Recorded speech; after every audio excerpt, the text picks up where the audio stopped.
ఇది చాలా ఇంట్రెస్టింగ్ వార్త. ఇప్పటికే ఆంధ్రప్రదేశ్ పోలీసుల పనితీరు దేశంలోనే అట్టడుగు స్థానంలో ఉంది అని కేంద్రం నివేదికలు కూడా వెల్లడించింది.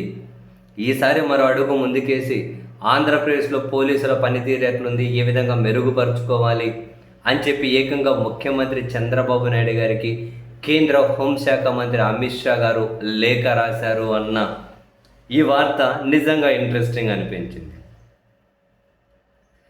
అంటే బాధితులకు ఆపన్న హస్తం అందించడంలో ఆంధ్రప్రదేశ్ ప్రభుత్వం పూర్తిగా విఫలమైంది అని చెప్పి కేంద్ర హోంశాఖ మంత్రి ముఖ్యమంత్రి గారికి లేఖ రాశారట. Too much. ఆపదలో ఉన్న బాధితులకు తక్షణ సహాయం అందించి రక్షణ కల్పించే టోల్ ఫ్రీ నంబర్ 112 వ్యవస్థ పనితీరులో ఏపీ ప్రభుత్వ పనితీరు అత్యంత దారుణంగా ఉంది అని, బాధితులకు ఆపన్న హస్తం అందించడంలో ఏపీ ప్రభుత్వం పూర్తిగా విఫలమై దేశంలోనే అట్టడుగు స్థానానికి దిగజారిపోయింది అని, బాధితులకు తక్షణ సహాయం అందించేందుకు కేంద్ర ప్రభుత్వం రూపొందించిన ఎమర్జెన్సీ రెస్పాన్స్ సపోర్ట్ సిస్టమ్ను ఏపీ ప్రభుత్వం అసలు అందుబాటులోకి తీసుకురావడం లేదని, ఈ విషయాన్ని మరెవరో కాదు సాక్షాత్తు కేంద్ర హోంమంత్రి అమిత్ షా స్పష్టం చేయడంతో మరోసారి జాతీయ స్థాయిలో ఆంధ్రప్రదేశ్ పోలీసుల పనితీరు ఏ విధంగా ఉంది అని చర్చ స్టార్ట్ అయిందట. అసలు ప్రజలకు రక్షణ కల్పించాలంటే ఏమేం చేయాలో లేఖలో ఆంధ్రప్రదేశ్ ముఖ్యమంత్రికి కేంద్ర హోంశాఖ మంత్రి గారు స్పష్టం చేశారట. ఇప్పటికైనా మీరు స్పందించండి అని అమిత్ షా ముఖ్యమంత్రి గారికి రాసిన లేఖలోనే పేర్కొన్నారట. ఈ నెల 8న లేఖ రాయడంతో ఏపీ ప్రభుత్వ అసమర్థత జాతీయ స్థాయిలో బట్టబయలైంది అని పత్రికలు రాసుకుంటూ వచ్చాయి. అయ్యా ఆపదలో ఉన్నాం, సహాయం చేయండి అని బాధితులు మొరపెట్టుకుంటుంటే ఏపీ పోలీసులు మాత్రం మొద్దు నిద్ర వేయడం లేదని, సామాన్యుల బాధలను పట్టించుకోమన్నట్లుగా నిర్లక్ష్యంగా వ్యవహరిస్తున్నారని, ఏపీ పోలీసులు అట్టర్ ఫ్లాప్ అయ్యారు అని కేంద్ర ప్రభుత్వం అధికారికంగా వెల్లడించిన చేదు వాస్తవం అట. బాధితులకు తక్షణ సహాయం అందించేందుకు పోలీసు, అగ్నిమాపక, ఇతర అత్యవసర సేవలను ఏకీకృత వ్యవస్థకు తీసుకువస్తూ కేంద్ర ప్రభుత్వం టోల్ ఫ్రీ నంబర్ 112ను ప్రవేశపెట్టింది. అంటే 112.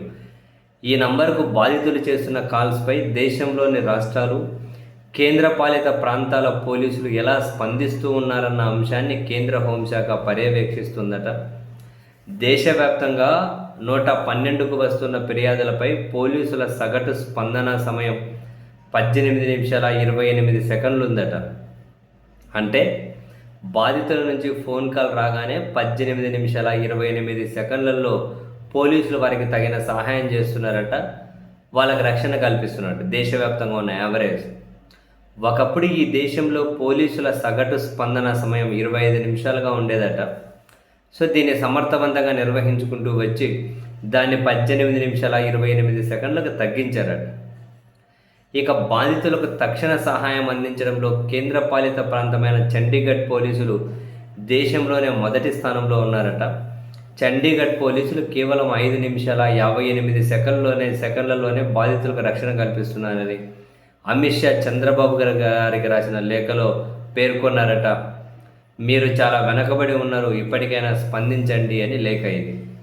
పోలీస్ వ్యవస్థను పటిష్టపరచడంలో సీఎం చంద్రబాబు వైఫల్యాన్ని కేంద్ర హోంమంత్రి అమిత్ షా తన లేఖలో ఏమాత్రం మొహమాటం లేకుండా ఎత్తి చూపారట. పోలీస్ వ్యవస్థలోని లోపాలపై కుండబద్దలు కొట్టారట. బాధితులకు తక్షణ సహాయం అందించేందుకు చేపట్టాల్సిన చర్యలను ఆయన వివరించారట. బాధితులకు తక్షణ సహాయం అందించేందుకు కేంద్ర హోంశాఖ ఎమర్జెన్సీ రెస్పాన్స్ సపోర్ట్ సిస్టమ్ను ప్రవేశపెట్టిన విషయాన్ని లేఖలో అమిత్ షా మరోసారి గుర్తు చేశారట.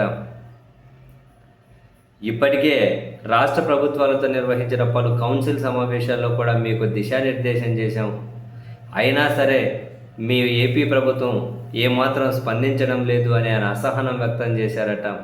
తద్వారా బహుళ signals, artificial machine learning enabled features, data analytics, inter operatory, state data exchange మొదలైన అధునాతన సాంకేతిక మౌలిక వ్యవస్థను అందుబాటులోకి తెచ్చిన విషయాన్ని ఈ లేఖలో అమిత్ షా గుర్తు చేశారట.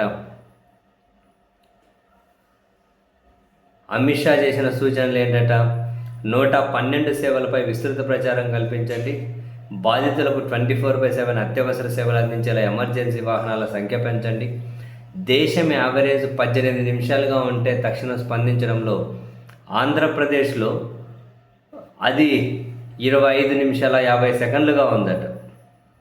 25 నిమిషాల 50 సెకండ్లుగా ఉందట. అండ్ అమిత్ షా చాలా విషయాలను సూచించారట. కాల్ సెంటర్లు ఏర్పాటు చేయండి, 24 గంటలు పని చేయించండి, ఆధునిక టెక్నాలజీని ఉపయోగించుకోండి, చాలా అంశాలు ఉన్నాయి.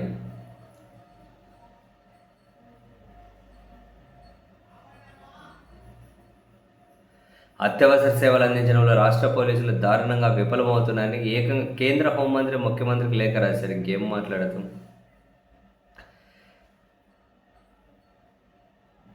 అయితే జగన్మోహన్ రెడ్డి గారి ప్రభుత్వ హయాంలో ఎట్లా ఉండేనట, నగరాలు పట్టణ ప్రాంతాల్లో అయితే కేవలం 3 నుంచి 5 నిమిషాల్లోనే పోలీసులు ఘటనా స్థలికి చేరుకునే వాళ్ళట. గ్రామీణ ప్రాంతాల్లో అయితే 8 నిమిషాలు టైం పట్టేదట. ఇప్పుడు అది 25 నిమిషాల 80 సెకండ్లకు పెరిగిందట.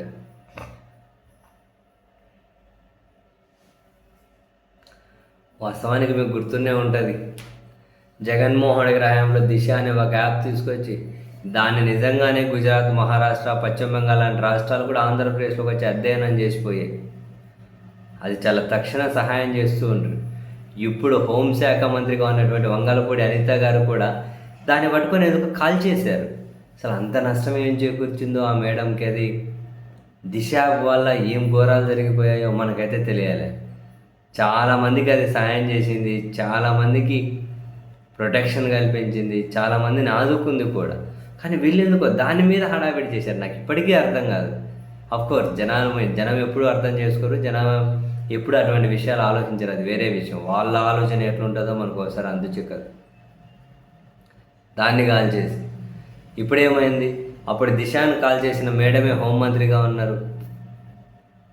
ఇంకా టెక్నాలజీలో నన్ను మించినో లేరని చెప్పుకునే చంద్రబాబు గారు ముఖ్యమంత్రిగా ఉన్నారు.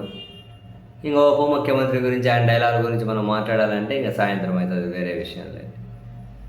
తీరా చూస్తే కేంద్ర హోంమంత్రితో వీళ్ళు చెప్పించుకోవాల్సి వస్తుంది, మీ పనితీరు ఎట్లుంది, మీరు ఏం చేయాలి అని కేంద్ర హోంమంత్రితో చెప్పించుకోవాల్సి వస్తుంది వీళ్ళు.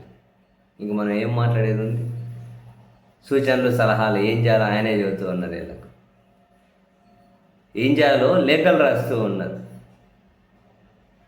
కానీ ఇప్పటికైనా ఈ కక్షపూరిత రాజకీయాలు, ఈ అక్రమ నిర్బంధాలు, మాది రెడ్ బుక్ రాజ్యాంగం అని బుక్కులో పేర్లు రాసుకున్నామని, దీని నుంచి వీలైనంత తొందరగా పక్కగా తప్పుకుంటే ఆంధ్రప్రదేశ్లో శాంతి భద్రతలు గాడిన పడతాయేమో చూడాలి. పోలీసులను రాజకీయ కక్ష సాధించడం కోసం వాడుకోకుండా శాంతి భద్రతల పరిరక్షణ కోసం వాడుకుంటే బహుశా ఇట్లా ఇంకొకరితో చెప్పించుకునే పరిస్థితి ఉండదేమో.